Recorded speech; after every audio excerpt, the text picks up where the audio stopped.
This is Julie Podolec, and I'm on the Matt Balaker podcast.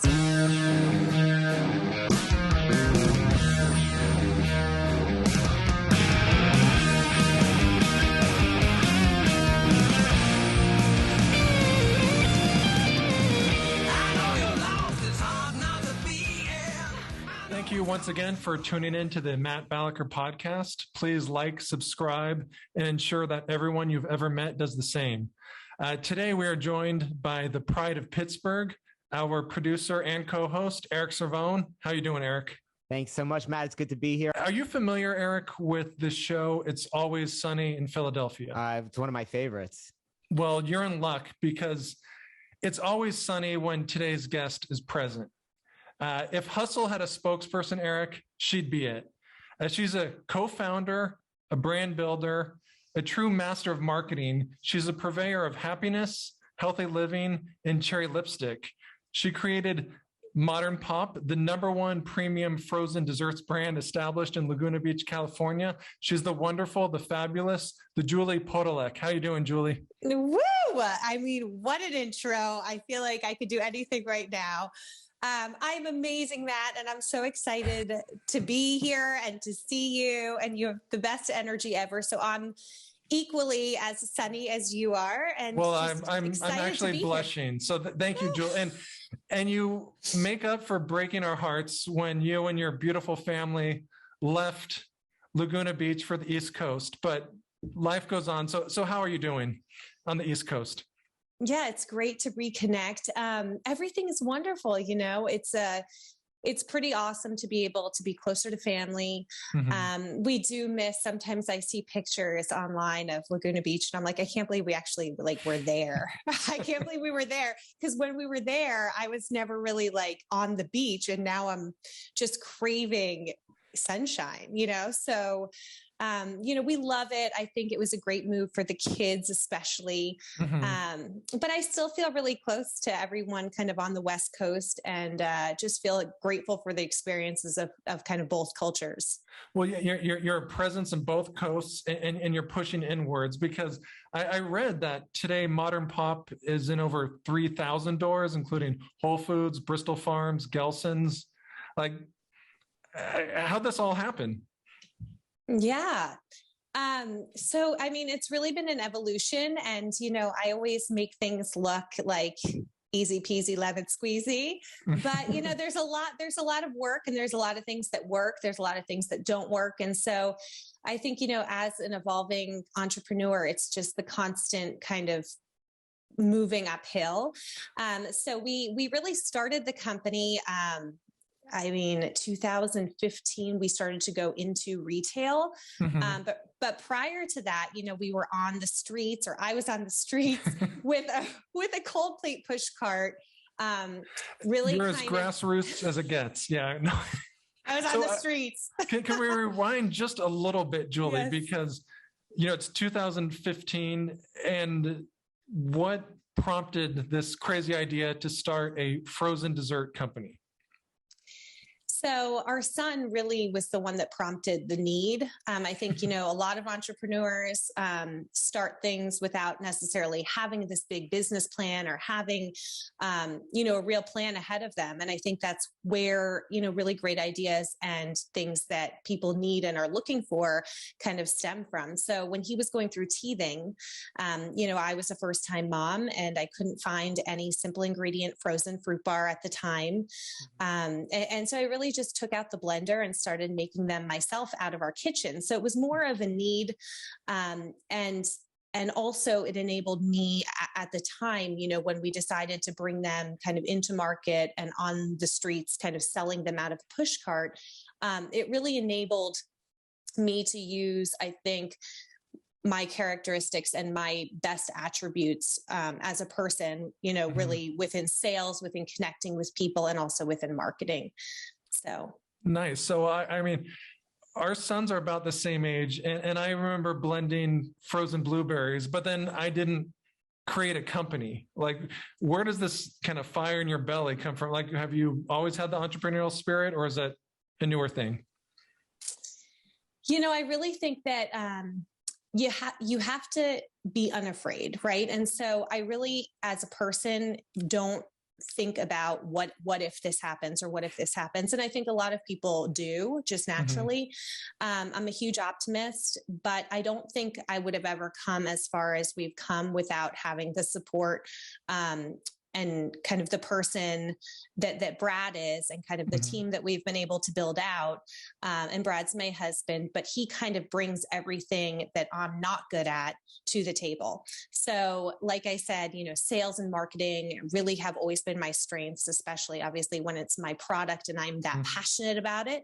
But when it comes to kind of the financials and, really, pulling different triggers and making things work and really looking at, margins and things like that. That's really where I step away and where he kind of fills that void. So, okay. Well, that's nice. I mean, Brad and I both like free writing off our wives, and it's been good for us. No, he adds value. I joke, but you are like as grassroots as it gets when it comes to marketing. And I follow you on LinkedIn. And the product is, you and the product are very much intertwined. Was that a conscious thing, or did it just evolve? I think it definitely evolved. I think, there's good and bad to it. I think that, it really enabled us as a smaller emerging brand to get kind of scrappy with marketing. It enabled me to kind of make this memorable imprint on the brand and this retro kind of nostalgic, yesterday's classics made with ingredients of today. When somebody sees a product, it doesn't necessarily stick with them. Like you see something once, It doesn't really stick with them. You see it twice, you might remember it. The third time, you might remember it more. But when you see a person and when you see the passion, like you said, that's kind of coming through, it's a lot more memorable. People identify with people. And so I think having myself and using it as a kind of a vertical to share the story really helped the brand a lot, kind of gain that visibility on LinkedIn, gain that traction kind of within market. And it really separated us from, all the other frozen fruit bars. It kind of gave us more of an identity. Right. There's only one of you, and there are a bunch of frozen desserts. So you're able to differentiate yourself. I'm curious, Julie. So you had this great idea to start a fruit forward frozen dessert company. But what were the initial roadblocks and pitfalls? Like, I'm sure it wasn't always easy. Yeah, I mean, it definitely has not always been easy. And I think, I remember being in our kitchen in Laguna Beach on Thalia Street, right? And I remember not having the packaging and not knowing kind of where to source packaging and all of these beginning things that you never really think of when you say, okay, I'm going to start a company. But all these things are so important. And I remember just Googling and just kind of starting and not really thinking about like what happens if I can't find it. So there were smaller things like that in the beginning. More recently, I would say, with COVID, like supply chain has been kind of an issue, as it has with a lot of other brands and a lot of other companies. But I think the hardest thing of all is, I know that, we're friends and I feel like a lot of people know the brand. And I think we've done a lot with not that much. But I do think reaching that consumer has always been something where I don't necessarily say we struggle with it, but I wonder, how much farther it could go with, a lot of fuel and a lot of heavier marketing beyond just myself. Right. And just reaching that consumer and just having that ripple effect in market. Yeah. Who is your consumer? I mean, I know I'm one. I love the product, but when it comes to differentiation and targeting, who's the ideal purchaser of Modern Pop? Yeah. So I always say she's between ages 20 to 45. Okay. She might have kids, but she's a soul cycler. She might be fully single, looking for a better for you alternative. But I really say the woman, because I believe, the woman mainly does the shopping. Yes. They're looking for new and exciting things, not to say that, the husband or the man would not, but. So I do the shopping, but I'm a modern man. Eric's more of a Neanderthal who would dole it off to someone else. So I hear where you're going with this. You're a modern man. I am. I do the shopping and then I eat the frozen desserts when I get home. One of my favorite definitions of entrepreneurship, Julie, is making something out of nothing. You clearly, I mean, you didn't start with nothing, but you didn't have the resources of like Dole or, some huge food company. Like what are you most proud of when it comes to like, building the company you have? Honestly, I'm really most proud that I still like crave our bars and our kids still eat them. I mean, yeah. I'm a consumer of them. More recently, we've been kind of building out a little more distribution on the East Coast, and we can actually find them in stores. So I am proud that we've been able to kind of break those barriers. And I love that you said that, Matt, that, not that I made something from nothing, but the fact is like there was no brand of Modern Pop, before we started it. Yet the popsicle, quote unquote, is such a nostalgic thing that's been around for so long. So, I don't know what's more hard, kind of starting something that's never been done because you have that innovation and that edge, but then yet you have to educate the consumer more, or if it's more so putting a spin on something that's been around, but you're enhancing it and making it better, which is really kind of what we're focused on. Yeah. So what are some of the enhancements and betterments in Modern Pop? Yeah.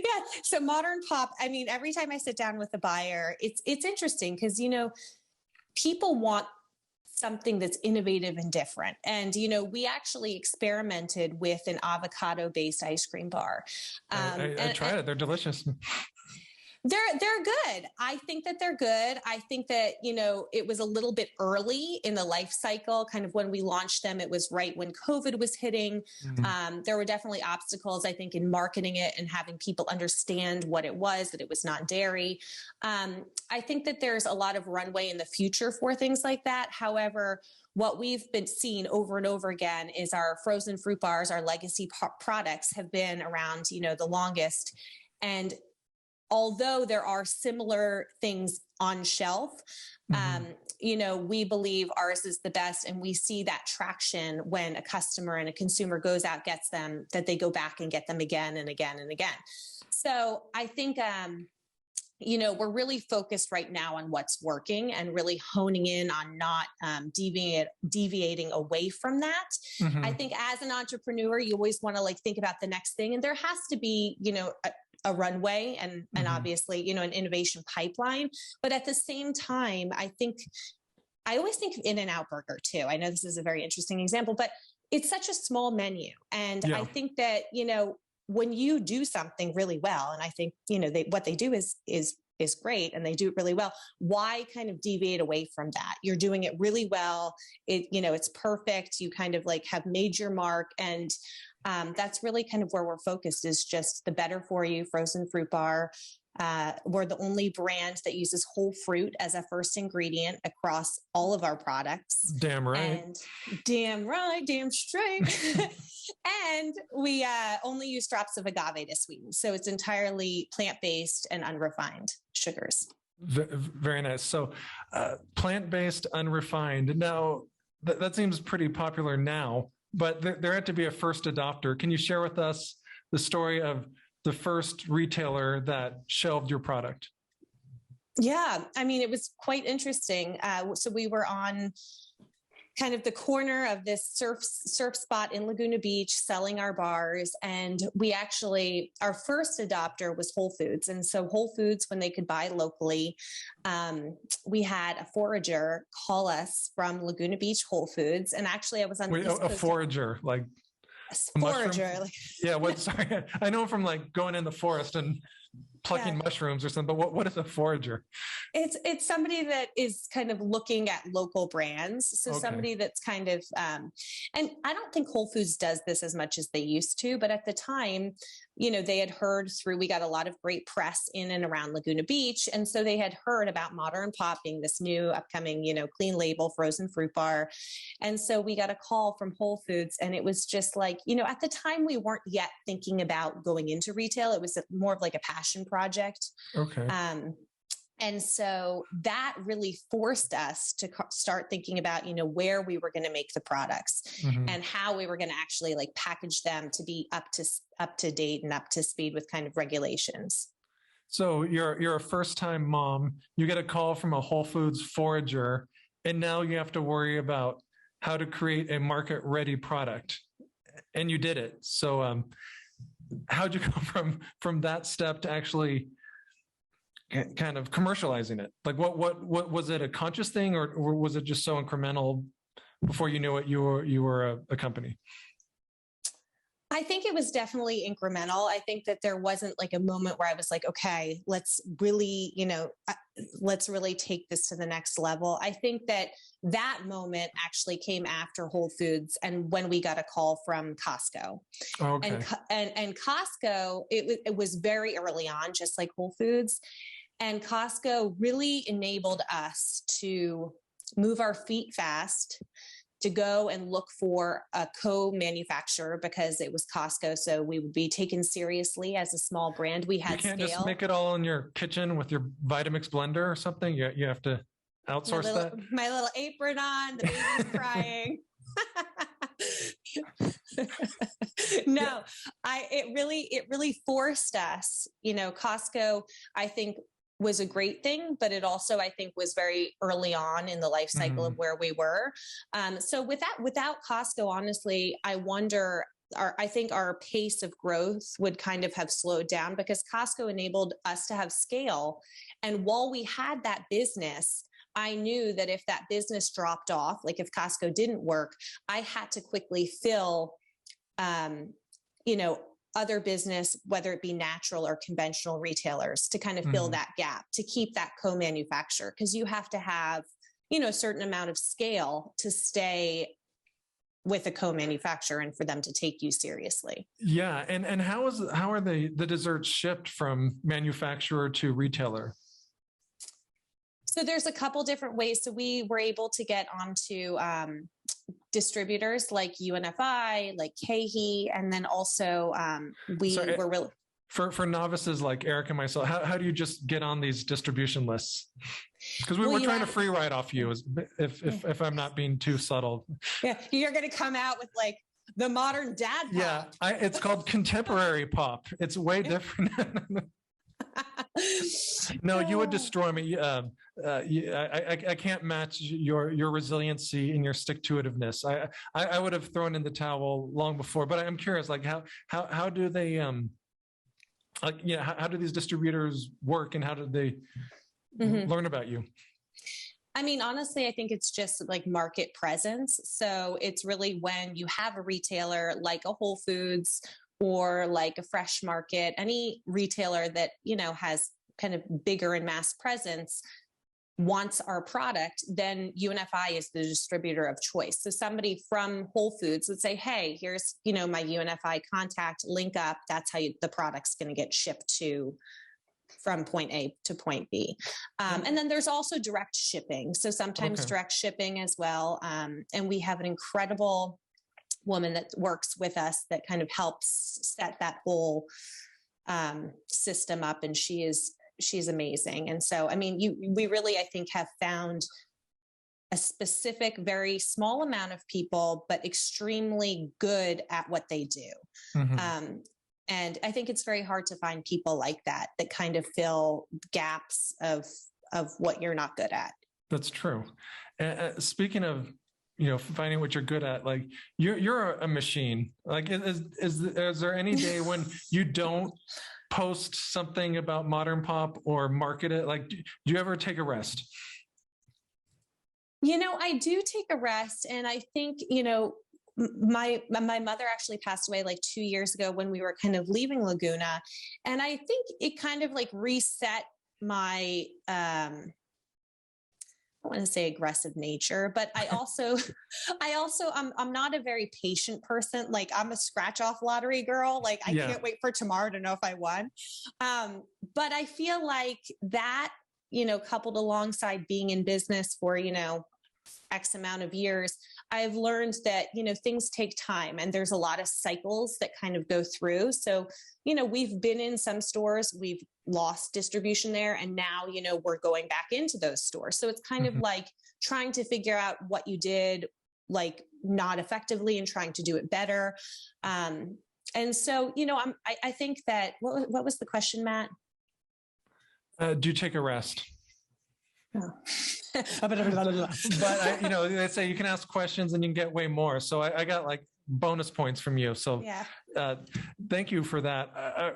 Another thing I'm curious about, Julie, is you seem like a natural when it comes to promotions and branding and marketing. What was your background in this? So like what kind of taught you to do what you do now? I think in New York City, my first job out of college, actually back up even more. So my father's a photographer, and my background and what I've always majored in college was art. So fine art, advertising, and fine art.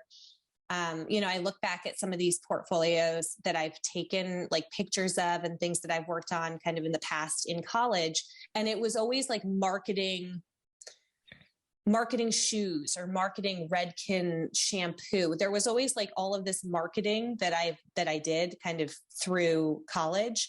And then when I moved to New York City, I worked at this really high-end kind of design and home interior store, to the very elite. And I found Home Depot, right? Yeah. Home Depot. Oh, okay. That's what our kids call it. Home Depot. And I think that it really opened up my eyes that I love people too. Like I love being the face and I love being able to have the opportunity to sell. And when it's my own, I know that, obviously you're that much more passionate about it.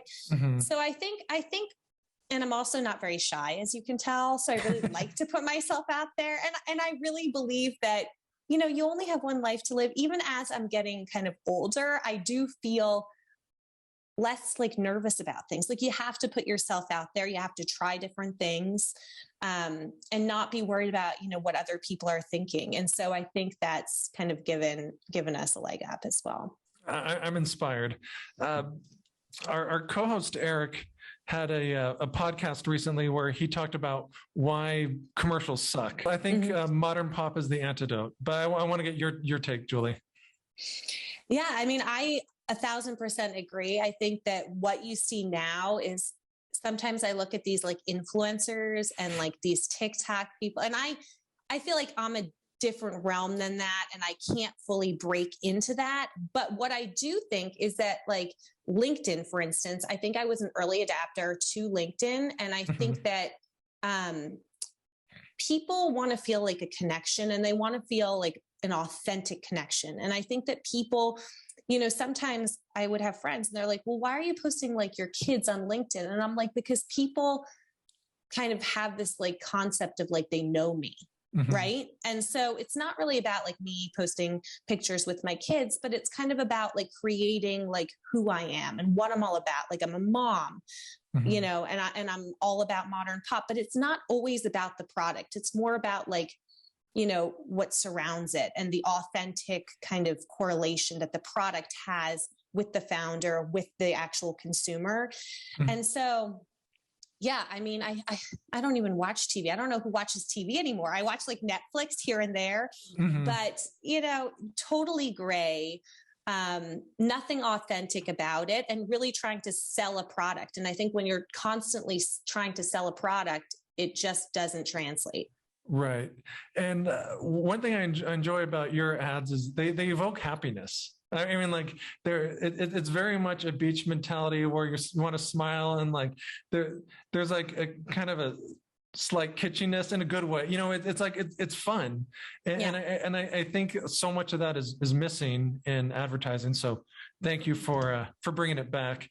But on a I guess a more serious tone is you have these important advertising campaigns, or you're always marketing, and it seems like anyone can do that for a day or two, or you can like, it's kind of like people who work out. I'm guilty of this. I'll go gung ho for a week or two and then kind of peter out. Like, what advice to the hundreds of millions of listeners to the Matt Balaker podcast do you have when when things get tough and your resiliency is questioned? How can we keep going like you do, Julie? Yeah, I mean, I always say like the same thing, but it's no one is you, and that is your power. I mean, it's really the belief in yourself. And, I think the only thing that you can do is move forward like every single day. And so, some days I'll kind of take a step back. I might be burnt out, and, you take a minute for yourself. And I'm a big believer of like self-care. You can't go a million miles a minute. And believe me, I've done that. And then you kind of like sink back down, and then I go quiet on social media for like a month. But what I see the most is energy too. It's only the energy that you put out there. So sometimes I'll be guilty, for a week of not doing that much for a week. And I find like my emails, everything kind of slows down. Like everything's kind of like the minute that I start putting out my energy, putting out, like who we are, what we're all about, and believing in yourself is the minute that people are like attracted to that. It's like a super attractor.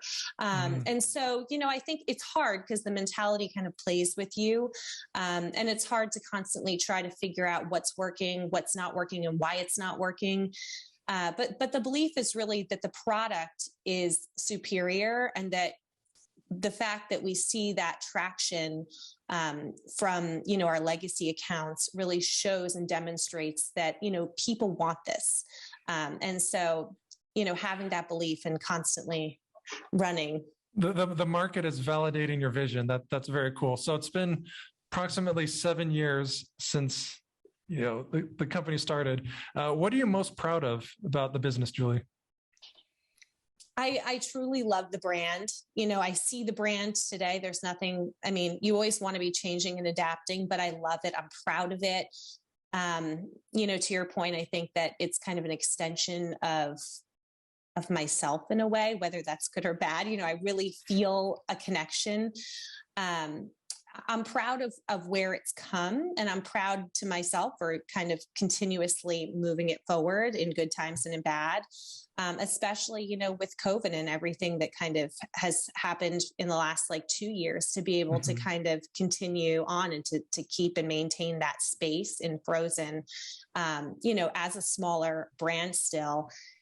I'm very proud. So well, you've kept on keeping on.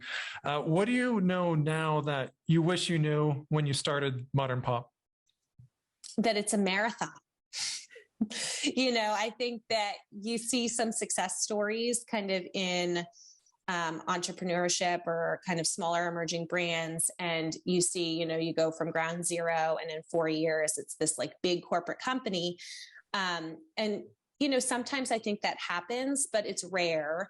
And I think that, I think I would have gone a little bit slower as far as speed in the beginning, but now I kind of know that, it's not an overnight thing. It really takes time. I'm more patient. Don't you feel like I'm zen? It's very zen. Yeah, I feel so centered, and my chakras are all aligned. I like this. So, Julie, what is the future of Modern Pop? Yeah. We're really excited. We have a great base of stores on the West Coast. For so long, we've been trying to grow into as many stores as possible. And we've really reevaluated that. We've kind of thought back to, what's working, where is it working, why is it working there? And so it's really going deep with our partners. Whether it's, Bristol Farms, Gelsons, Whole Foods, going even deeper with them, meaning that we're supporting them. We're making sure that customer is constantly coming back, kind of filling out even more white space within the natural sector. So there's so many natural stores that we haven't even really tapped into as much as we should. And then really growing on the East Coast. So growing on the East Coast in stores that make sense. So kind of going deeper on the East Coast, not so much in between states right now. We do have some great retailers in Texas. And then focusing on, how to bring 1 or 2 new fruit bar flavors to the market, within the next, I would say, year. Well, I'm looking forward to those fruit bars. So where can people learn more about you and Modern Pop?